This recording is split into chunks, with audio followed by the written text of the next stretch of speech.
Huli ang ilang mga drug pusher sa Hong Kong. Itago na lamang po natin siya sa pangalang Mercy. Nasa telepono po siya namin ngayon. Magandang gabi, Mercy. Magandang gabi rin po. Yes, ma'am. Pakikwento nyo nga sa amin kung paano ang kalakaran sa pag-i-smuggle ng droga at paano pinipili ang isang drug mule. Paano rin po ito ipinupuslit sa airport? Actually, pagdating sa mga droga, napakahirap po dahil life and death po yung laro po namin. Ngayon po, pagdating po sa airport, minsan may mga dinadaanan po kami na airport talaga na kung kunwari itong mga sindikato, is kakutsaba nila minsan, itong mga nandito mismo sa airport. Sino-sino po mga kasabwat dyan? At saan nagagaling po yung droga na bit-bit ninyo? I understand kayo po ay naging drug mule, pero nakipag-coordinate po kayo sa pamahalaan. Yes sir po. Mostly po nanggagaling po dito po sa South America, especially Peru, Brazil, kung saan po free visa yung mga Pilipino po. Doon po nanggagaling po yung sources po ng cocaine at heroin po. Okay, ma'am. Hindi po ba na-monitor ng mga otoridad natin dito yung paglabas ng droga at bit-bit po ng isang drug mule yan? Hindi ba na-monitor yan? Di ba may mga aso tayo dyan sa airport, may mga x-ray, ika nga? Actually, based on my experience, sir, may pumasok at natanggap po namin na yun yung ginawa po namin operatiba last year ng PDEA na nakalusot po talaga sa airport po natin, which is 100% na nakalusot po at nakuha po namin ng PDEA. Okay. Magkano naman po ang binabayad sa mga nagpupuslit ng droga? Ito po ba sagot nila yung mga accommodation ninyo? Yung lahat-lahat po ng binabayad sa inyo, magkano?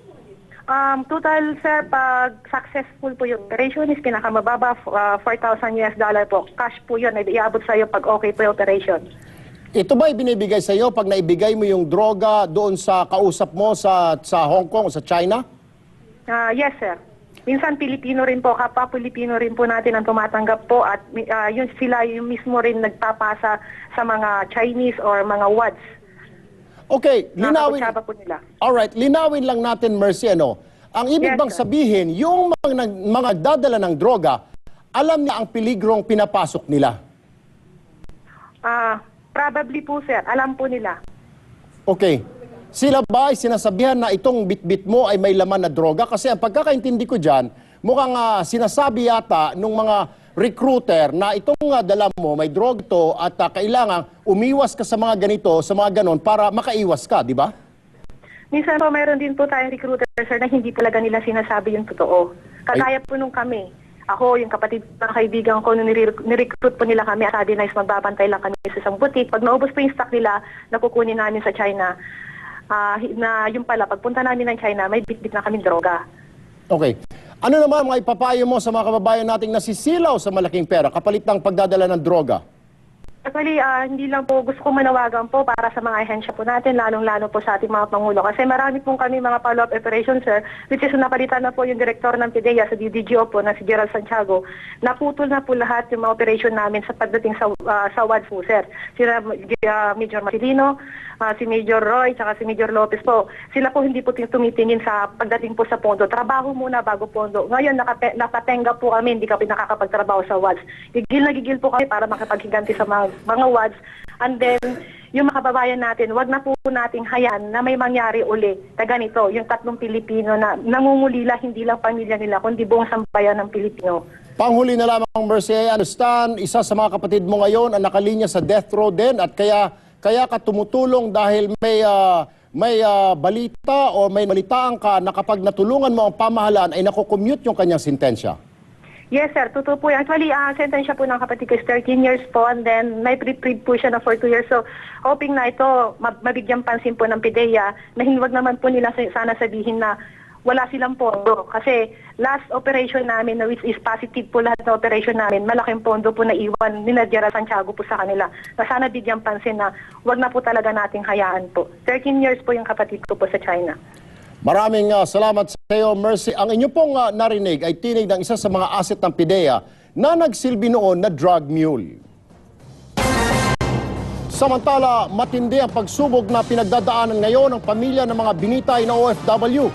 Ayon sa isang eksperto, ngayon lang nila kailangan ng karamay na tutulong sa kanilang makalimot sa mapait na trahedya. Zai Peniza, ikwento mo. mabigat ang pinagdaraanan ngayon ng mga naiwang pamilya ng 3 OFW na binitay sa China. Ayon sa psychologist na si Dr. Camille Garcia, tiyak na dadaan sa depresyon ng buong pamilya. Consider mo siya na tragic event yan eh. Hindi naman siya yung parang ordinary lang na pangyayari na aksidente.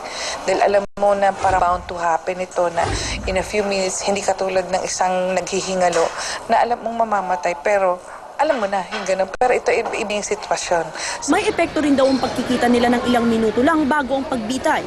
Mas siguro maharap din naman nila yung sitwasyon na kung dadali naman dito yung body, mas mayroong time sila para mag-grief, mag-time sila mag-mourn, mag-time sila magkaroon ng bereavement. Kasi kung pupunta sila doon at hindi rin naman makikita, hindi nila makakausap, mas magiging intense yung frustration, mas magkakaroon ng ibang hatred na madi-displace. I-displace nila sa gobyerno, i-displace nila sa China, i-displace nila sa ibang tao. Pero kung meron daw pinaka-apektado sa kanila, yun ay ang kanilang mga anak. Ayon kay Dr. Garcia, dapat sumailalim sa matinding guidance sa mga bata. Dapat daw ipaintindi sa kanila ang nangyari. Mas makakabuti rin daw kung laging kakausapin ng mga bata. Ang importante, iparamdam na may nagmamahal sa kanila at may maganda silang hinaharap sa kabila ng matinding pagsubok. Medyo remote kasi mga bata nga. Tandaan mo ang mga bata, napaka-resilient yan. Dapat magkaroon ng pag-uunawa kung ano ba ang nangyari talaga sa sitwasyon.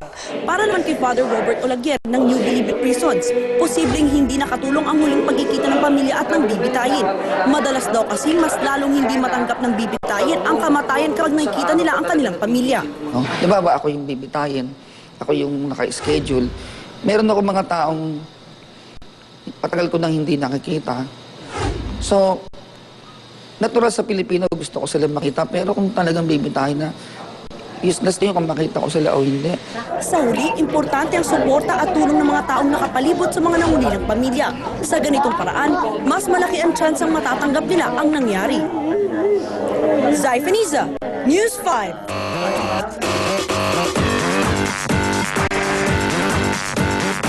Showbiz action ulit tayo. Matapos mapabalitang pumanaw na, mismong si Jackie Chan ang nagkumpirma na alive and kicking pa siya.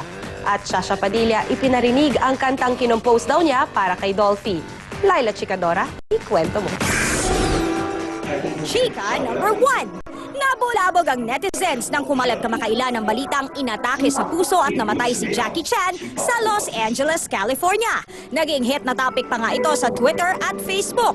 Pero nang itrace ang ugat ng chismis, nang galing pala sa isang peking website sa Australia. Kaya para matanggal ang agam-agam ng mga fans, nilinaw mismo ng Chinese superstar sa kanyang official Twitter at Facebook account na alive and kicking pa siya. Chika number 2.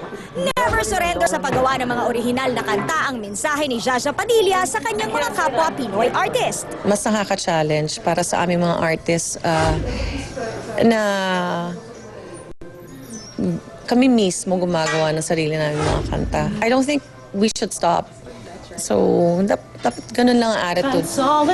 Nagbigay pa nga ng sample ang Divine Diva ng kanyang sariling komposisyon na dedicated para sa significant other niyang si Tito Dolphy. Chika ni Jaja, ang kantang I Turn to You ay iniregalo niya para sa King of Comedy. Yun ang gift ko sa kanya ng Valentine. No cost. Naging senti naman ng Divine Diva habang nilalabas ang kanyang saloobin para kay Tito Dolphy. I was just telling to just invite me.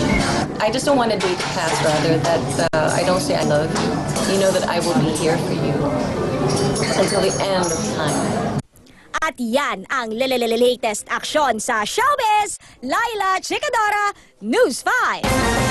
Mga kapatid, isang sobrang gwapo at sobrang galing na aktor ang siguradong palagi nyo nang mapapanood dito sa TV5. Yan ay walang iba kung hindi si Aga Mulak. Hindi lang siya nagdalawang isip ng aluking maging bahagi ng Kapatid Network. Happy at proud din siyang i-remake ng TV5 bilang isang TV show ang Bagets, na isa sa mga pelikulang pinagbidahan niya, Pumatok sa Takila.